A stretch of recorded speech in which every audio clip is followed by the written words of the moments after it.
宫保chicken is famous worldwide, but the authentic version is different from what most people know. Today, we're making the real one. No cucumbers, no carrots, no extras, just the essentials. All we need are chicken breast, peanuts, green onions, ginger, garlic, dried chilies, and Sichuan peppercorns. Cut the chicken into small cubes.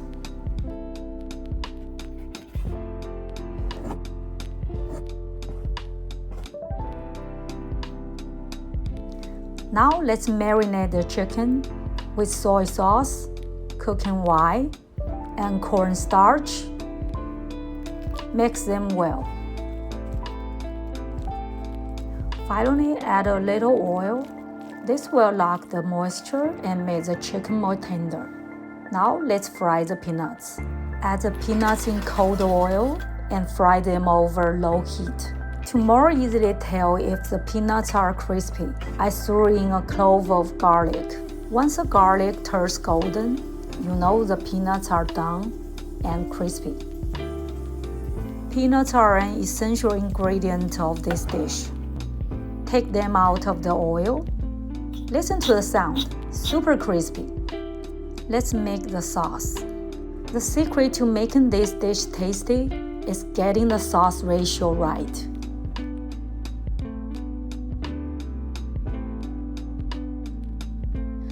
Cut the dried chilies into short pieces and remove the seeds.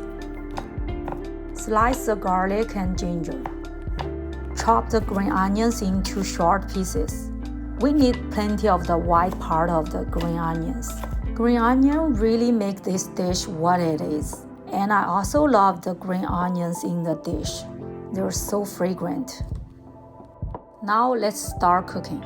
First, stir fry the chicken. Heat some oil, add the chicken, and stir fry on high heat until they turn white.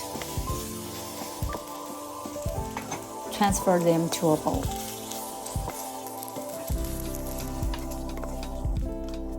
Add some more oil, toss in chilies, ginger, and garlic. Let them sizzle and release their aroma. Put the chicken back in, add the sauce. Stir fry for about 2 minutes. The sauce will coat the chicken beautifully. Finally, add the fried peanuts and green onions and give everything a quick toss. It's done. Smells so good. The beauty of a宫保chicken is its simplicity. Tender chicken, the fragrance of green onions, the crunch of peanuts, and that numbing spicy kick from chilies and Sichuan peppercorns. That's the authentic taste we were going for today. Give it a try. Not the same宫保chicken you were used to. See you next time. Bye.